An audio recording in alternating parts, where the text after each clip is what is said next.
Hello, everybody. My name is Alyssa. I use she, her pronouns, and I teach trans voice. So if you've ever wanted to change the gender of your voice, I'm your girl.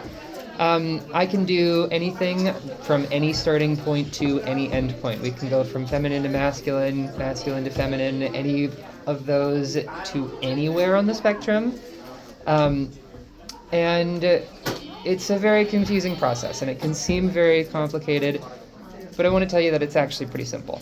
It's just kind of hard to find good resources for it. So I'm going to go over kind of the very basics of trans voice, and then for the last maybe 10-15 minutes, we'll just do a Q&A, because I know that there are a lot of questions around this kind of stuff. So when we're talking about trans voice, it's kind of helpful to think of the original question of how do you change the gender of a voice? Kind of what parts of voice actually communicate gender to whoever's listening? And my answer to that is that it breaks down into two big categories. The first I like to call the universal aspects. The universal aspects are things that any human on the planet will recognize, for the most part.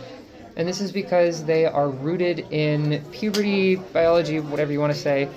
And puberty is a pretty universal human experience. Even the people who don't go through it for one reason or another, they're usually next to people who are or who have. So we kind of recognize these changes as either masculine or feminine.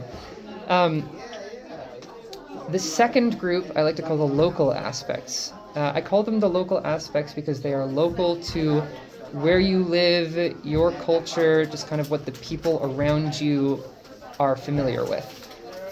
If you're familiar with the term socially constructed, which is the idea that a thing isn't a way because there's any advantage or truth to this thing, it's just kind of because society says that it is.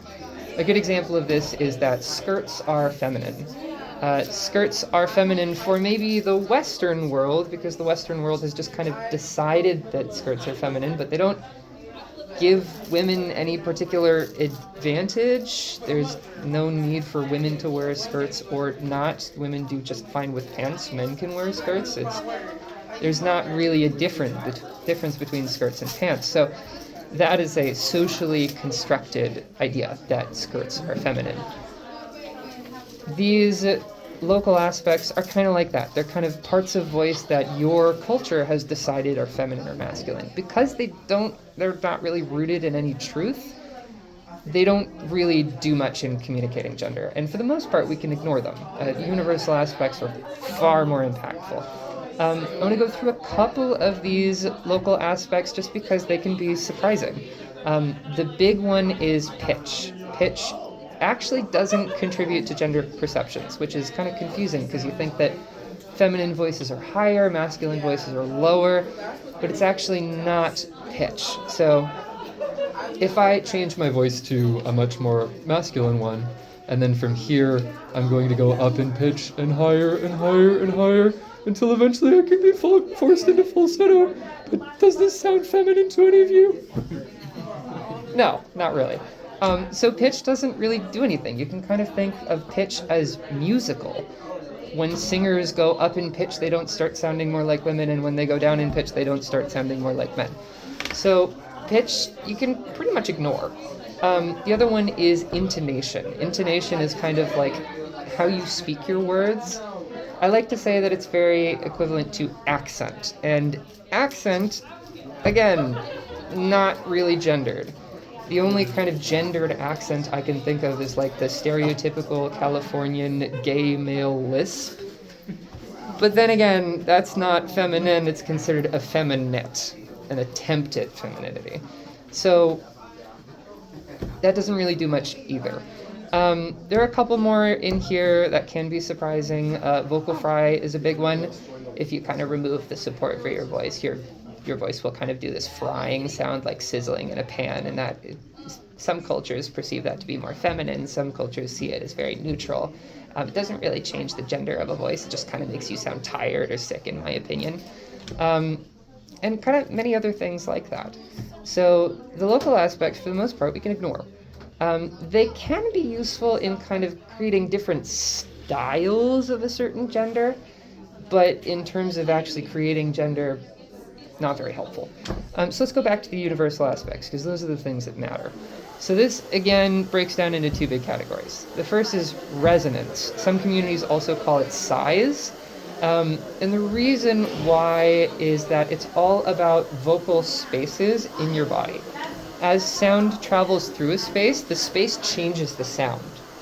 This is the idea behind acoustics, where in a theater, the exact same performance can sound different in different theaters because they're different sizes, they're different shapes, the walls are made of different materials. And this all changes how the performance sounds based on the shape of the space. The same thing happens in your body.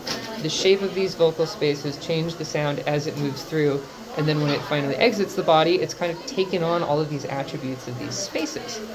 So that's what resonance is, and that's kind of a complicated concept, but very easy rule of thumb: if we're making these spaces smaller, we're going to sound more feminine. If we're making these spaces larger, we're going to sound more masculine. Now, there are two spaces that we care about. The first is the larynx. It's this big bony bit in your throat that you can see moving up and down as I kind of slide it up. It slides along a track. It can move up and down. It goes up and down when you swallow every time, and you can learn to control it. The larynx houses the voice box, which houses the vocal folds. The vocal folds vibrate when air passes over them. And then if the larynx is higher, the distance between the voice box and your lips is shorter. Shorter, smaller space, more feminine. If I lower it as far as I can, then the distance is a lot longer. The longer space creates a larger space, which sounds more masculine. So the larynx is our kind of first gender space. Raising it and lowering it is kind of half of the equation, because there's one more space that we care about. It's called the oropharynx, which is a very confusing word. You know where the uvula is, that little punching bag in the back of the throat? The space around that, that's the oropharynx. It's just kind of like the space behind the mouth. So there are actually some muscles back there that can kind of like close in and take up space. If I contract them really, really, really tight, then again, smaller space, more feminine sound. If I make them really, really, really stretched out, then I get a larger space, more masculine sound. These two spaces work together to create gender. So if I go back to a masculine voice, I'm going to just raise the larynx. And now that the larynx is raised, you can kind of hear that the voice is in kind of a strange spot. Where the larynx is raised, the oropharynx is still wide open. So this says feminine, this says masculine. So I'm stuck somewhere in between. But if I then close the oropharynx, then it kind of comes together. Now the spaces agree on feminine. If I lower the larynx and I kind of draw out the oropharynx, then again, now they both agree with masculine. But there was one thing that happened there that I just glossed over that we need to go over next. And this is the second universal aspect. It's called fullness. Fullness is about a relationship between weight and resonance. Weight is very wishy-washy. Very generally, it describes buzziness in the voice. Generally, more buzzing in a voice makes it sound heavier, and less buzzing in a voice makes it sound lighter. Currently, I have very little buzzing in my voice. If I go back down to the masculine, you can hear there's a lot more kind of rumbling, grumbling, buzzy sounds going on. So what happens if I change the resonance, but I don't change the weight, which is what I kind of glossed over before. So I'm going to start in the masculine. I raise the larynx as far as I can. I engage the oropharynx as far as I can. And now the resonance is feminine, so why am I not getting a feminine voice? It's because weight and resonance have a relationship. Higher resonances prefer lower weights, and lower resonances prefer higher weights. So I've got a mismatch right now. I've got a high resonance and a high weight. And it's going to sound kind of cartoonish and unnatural and not quite there. It sounds buzzy like a bee. If it sounds buzzy, that's how you know that you're over full. You have too much weight. So if I reduce the weight, then all of a sudden that feminine resonance just shines through. And I can do the opposite if I go down to the masculine without letting the weight come back in. Again, I have this kind of like strange, not quite natural voice that just sounds a little off. And that's again because of the weight imbalance. I have too low of a weight for this resonance. Having too low of a weight, it'll sound kind of like you're mid-yawn, like the voice is very hollow. that means you are under full. So again, if I let the weight come back in, I haven't changed the resonance at all, but now the masculine voice sounds genuine and natural again. So we need the weight and the resonance to match. They need to get along if we want to sound natural. Now, if you're going for any variety of androgynous or, again, kind of unnatural voices for a non-binary identity, there are so many fun combinations in there that you can explore. And that's kind of the basics. So again, if I'm going to start from the masculine, the whole process, starting from the masculine, I'm going to raise the larynx, I'm going to engage the oropharynx, I'm going to scale back the weight. That's it. 3 steps. Masculine to feminine. If I want to do the reverse, I'm just going to do the reverse. I'm going to lower the larynx, I'm going to widen out the oropharynx, and then I'm going to let the weight come back in. And now I've gone from feminine to masculine. And you can stop anywhere along that scale if you want to. And there are always questions about, is this hard to maintain? Do I have to exert a lot of focus to maintain this? Can things take me out of this? It's just practice, practice, practice. Whatever your default voice is, if I just take a deep breath and relax, this is where my voice goes. I don't have to put in any effort to keep up this voice. And the reason is voice is muscle memory. It's use it or lose it. Whatever you use the most often, that's what your voice is going to stick in. That's what you'll wake up in, you'll fall asleep in, you'll sneeze, cough, whatever. It's going to happen in whatever voice you use the most often. Generally, it takes around 3 months of full-time use to get to that point where it will just happen and you don't have to think about it anymore. But it's very possible. And again, use it or lose it. As long as you don't stop using your old voice, you will maintain access to that range. But if you don't want that, let's say that you wanted to, change your voice to a different gender and then never speak in that old gender again, just never use it. If you don't use it for months and months and months on end, you will lose access to it. You will not be able to go there anymore. If you wanted to find it again, you can do that actually relatively quickly, but you have to put in some effort to get back there. This whole process of going, cross-gender, let's say we're going from masculine to feminine, that takes around 6 months of regular training with a coach. On your own, it can take anywhere from 6 months to 5 years or longer. It can be kind of a difficult process to get through. The biggest reason for that is because our ears naturally hear pitch and resonance as the same thing. That is the big reason why trans voice is so hard, because it's impossible to get feedback from your own ears. And we humans don't naturally change in gender. So if you were to try and train on your own, let's say that we were starting from a masculine voice and we wanted to go up, as I go higher, it's hard to tell whether I'm going up in pitch or in resonance, and my own ears are not going to give me the right feedback because they hear pitch and resonance as the same thing. That makes it really, really, really difficult. And with that, I'd like to open it up for some questions if anybody has any. Mm-hmm. How does training your voice like this translate to singing? If you were trying to go from a feminine voice to a masculine voice, would you be able to take your natural singing ability and translate it into this lower voice? Yes, absolutely. I had to do that for myself because singing is a hobby of mine.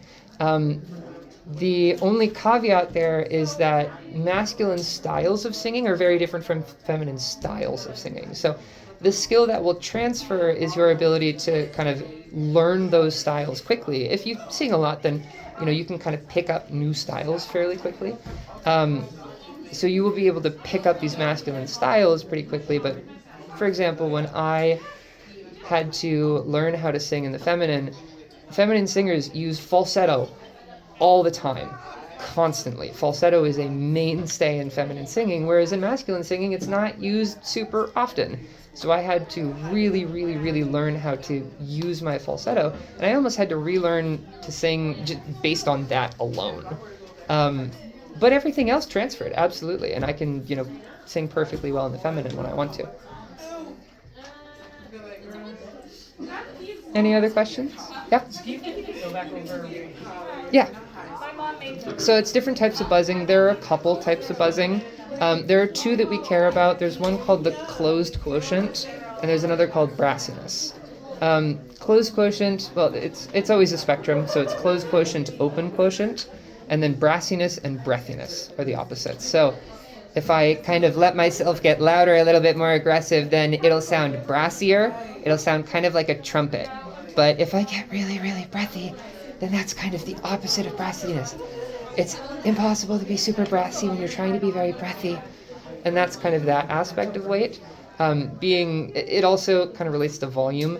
Breathy voices have a really hard time carrying, whereas if I get very brassy, the voice carries super well.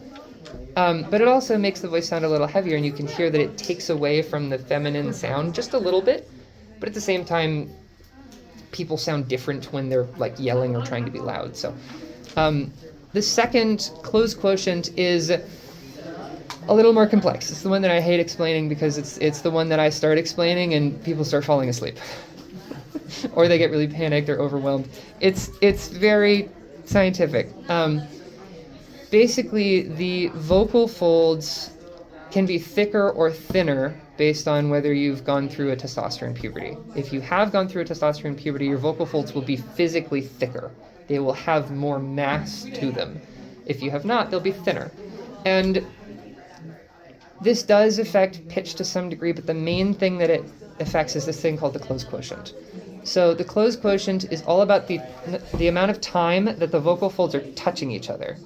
So they start out touching each other, and then air will push them apart, and then they'll come back together, and then push apart, and then come back together, and then push apart, and then come back together. If I'm speaking at, let's say, 60 hertz, then that apart and together is happening 60 times every second. So the closed quotient, open quotient is the percentage of the time that these are in contact or not in contact. The rule of thumb is that if your vocal folds are heavier, they're going to be in contact more often because they're going to resist the air because there's more weight to resist the air. This kind of contact, it changes the way, so think it back to my math class, and again, this is where people start falling asleep. A sine wave where it's that really nice kind of perfect circles all up and down. When you introduce that kind of extra mass that makes the vocal folds resist that movement, it goes from a nice curve to this kind of like jagged movement, and that those jumps sound like buzz to our ears. It's these like rapid changes. So heavier vocal folds will make a buzzier sound. But if my vocal folds, because I've gone through testosterone puberty, if my vocal folds are thicker and more massive, and that means that they should be creating this buzz, why can I control it? We don't know. But we know that you can. The reason being is that those imperfect vibrations, the ones that are more like jagged than that perfect vibration, it damages whatever is vibrating with enough energy. A perfect vibration does not damage the thing vibrating, but an imperfect vibration will damage the thing vibrating. So if I let that buzz back into my voice, and then I try to get loud, it starts hurting very quickly, and my body like shuts me off. I can't do it anymore. It hurts. And that is that kind of that jagged wave destroying my vocal folds as I put more energy into it. But men, or anybody who has gone through a testosterone puberty, you can go up in pitch. And as you go up in pitch, that's adding more energy. The vocal folds vibrating faster and faster and faster, but it doesn't hurt you. So why doesn't it? Again, we don't know. But we do know that it does make the vocal folds act as if they have less mass than they do and get that more perfect vibration. No idea how it happens, but the body has done it somehow. So we use a very simple exercise where you just go up to a higher pitch until that kind of that jagged, that buzz goes away, and then we go down to a lower pitch and we try and drag that reduction in buzziness with us.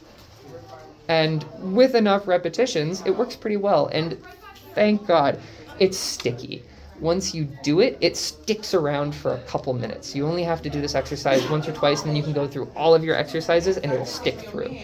And then the more you do it, the more you do it, the more you do it. Again, muscle memory, the more it'll stick until eventually it sticks forever.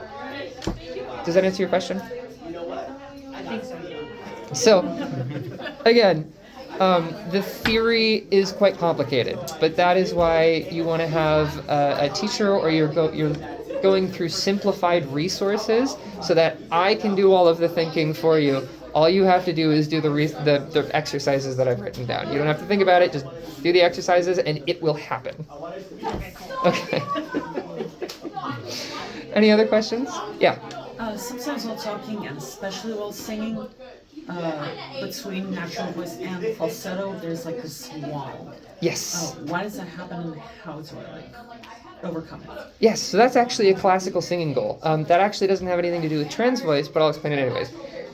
That's called the vocal break. If I go, ah, there's that jump that happens. And again, frustratingly, the science does not agree on what falsetto is or how it happens. The best explanation I've seen is that when you're speaking in your chest voice, the whole fold is vibrating. But when you're speaking in falsetto, just the tips are. So because it's less of the fold vibrating, it can vibrate a lot faster. And when you switch between these modes of vibration, they don't quite line up. Naturally, they don't quite line up. But you can actually make it seamless. You can make them line up. It's a classic singing goal that has been pursued for centuries. So you can just look for CIS tutorials around eliminating the vocal break, and that will teach you how to do that. Does that answer? Cool. Did you have one? Yeah. So, I wanted to ask how to be able to tell resonance from pitch. Mm-hmm. Because I tried doing some exercises on my own that I found, like searching up online, but it didn't really help, and I would always kind of get stuck, and I kind of just like stopped because I just didn't, I didn't feel like I knew what I was doing. Yeah, that's totally normal. I like to make an analogy here. There's this very, very interesting profession called chick sexing, where when baby chicks, like chickens, are born, the little chicks, there's no way to tell whether that is male or female. There's just no way. And it's a very important thing in that industry to be able to tell, because hens can lay eggs and roosters cannot. So there are these people called chicken sexers, and they can somehow, with great accuracy, tell the difference between the male and the female chicks, even though there's no identifying characteristics to look for. And if you ask them how they do it, they just tell you that they know. That's the end of it. It is a purely intuitive process. Something about the subconscious is processing all of this data, and spitting out an answer that is correct almost all the time, even if there's nothing that they can point to. They're doing it on vibes, basically. The way that you become a chicken sexer is a horribly frustrating process where you have to sit next to somebody who already knows how to do it, and you have to guess, and they tell you if you're right or not. And you have to guess, and they tell you if you're right or not. You have to guess, and they tell you if you're right or not. Over and over and over and over again for years until you can do it. That is our best process right now for being able to tell pitch from resonance. There's a room if you want to put the art. So you have to guess and check, guess and check, guess and check, guess and check, guess and check, which requires like audio files where somebody is speaking a certain way, and then somebody who already knows what the resonance would be and what the pitch would. Well, the pitch is easy to determine. You can just put that into a computer, and it tells you super easy. Computers cannot predict resonance yet. I'm actually working with a friend that is a PhD researcher at UC Berkeley, who we're trying to create a tool together that can predict resonance. There have been a couple tools put out so far, but it's anywhere between 40 and 60% accuracy, which I like to say is more confusing than it is worth to use. It is just, it's not going to help you. Our models so far are at 90% accuracy, and we are hoping to release this app very, very soon. hopefully in the next month or so. So ideally, we can have a machine tell you what the resonance is, and you can guess and check that way. But for now, you have to find like a library of recordings that has people, like trans people speaking with certain resonances, and they're labeled as like this and this, and you want them to be like hidden initially. And then you guess, and then you check, and then you guess, and then you check, and then you guess, and then you check. That's the best way. On my Discord server, which you can find through the QR code on the little flyer over there. I just joined it earlier. Awesome. There is a channel called Ear Training, where I have 27 clips of varying resonance, pitches, and weights. And also on that link, there is a research paper that is myself and that same friend. We took my voice and 2 other trans voice coaches. We created voices based on resonance, pitch, and weight in high, medium, and low. So 27, that makes a combination of 27 voices for all 3 of us. Except for one did 25 because some of these are very harsh on your voice. So there's 79 clips of these that we have labeled that you can find through that research paper. But outside of that, I don't know of any good public library. We're trying to create some for ear training, but we think that it's better to pursue that model that I was talking about, that app that we're trying to release. It's just more return for less time. So hopefully that'll be out soon. So to learn the difference, it's just guess and check, guess and check, guess and check, however you can find a way to do it. Mm-hmm. Would you say the relationship between pitch and resonance is similar to fundamentals and harmonics? I'm not familiar with fundamentals and harmonics in their relationship. It's basically what creates the timbre of an instrument. Mm-hmm. You have the fundamental, the whatever hertz the note is at, and then you have the harmonics, which so no, they are not. We call those the formants, and we've tried to use formants to predict resonance and gender, and it's just not been accurate enough.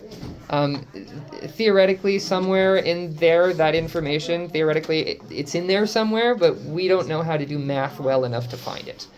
The formants have been our best guess so far, but we haven't come up with anything better.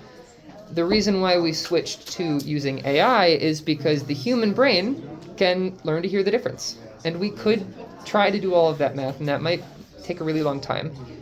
Or we can have a neural network, an AI brain, try and learn it and see if it can learn it like a human can, and turns out it can. So that's our best solution so far. As for the relationship between pitch and resonance, it's kind of linked, but also kind of not linked. It's kind of like there's a soft link between them. As you shift in resonance, your pitch range will shift with it accordingly. So that's another reason why we can totally ignore pitch, because as you shift into a feminine resonance, your pitch range is going to shift there too. But at the same time, you can train to have your ranges overlap so that you can effectively hit the same range in either like masculine or feminine resonance. So it's kind of, you can separate them. They do want to be together, but you can separate them. Does that answer? Thank you. Any other questions? I know she had a question, but she might be occupied. Did you have a question? Oh no, I was gonna say earlier, first of all, I just wanna say, I love this. I used to be a vocal coach, so this is like, literally I'm sitting here like, la la la.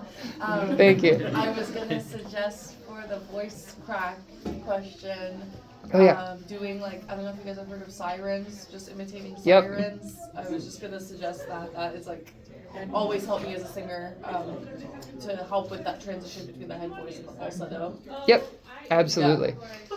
I don't have the experience as far as like gender affirming voice training by any means. You covered a lot, but I just thought maybe. Awesome. Yep. No, sirens are super helpful for that specifically. Another helpful exercise that is not specific to trans voice, they're called SOVTs. Can't remember what it stands for, but it's all about kind of strengthening the voice in terms of control and just actual strength. It's things like lip trills, like where you're kind of getting this constant airflow that can make the lip trill very stable. You can make it even more difficult by trying to go up and down in pitch. You can make it even more difficult by changing in volume at the same time. And if you can kind of keep that trill constant while doing all of those, then you've got really, really, really strong vocal control. You can also, the trill itself is something called ambient occlusion. Basically, there's something in the way of the air. There's something pushing against the air. So in this case, my lips are pushing against the air. You can make it harder by like blowing bubbles in a glass of water. Another great way to do this. And those can kind of generally strengthen your voice. So if you're having trouble with trans voice, it can be helpful to go through some Savtis and then try the exercises again. Any last questions? All right, seems like we're good. Well, thank you everyone for listening in. Hope you learned something, had fun. That's all for me. I'm going to be at my table. If anybody wants anything else, I've got resources, I've got cards. I still have things to give away if you want to spin the wheel. I'm here to announce that we're going to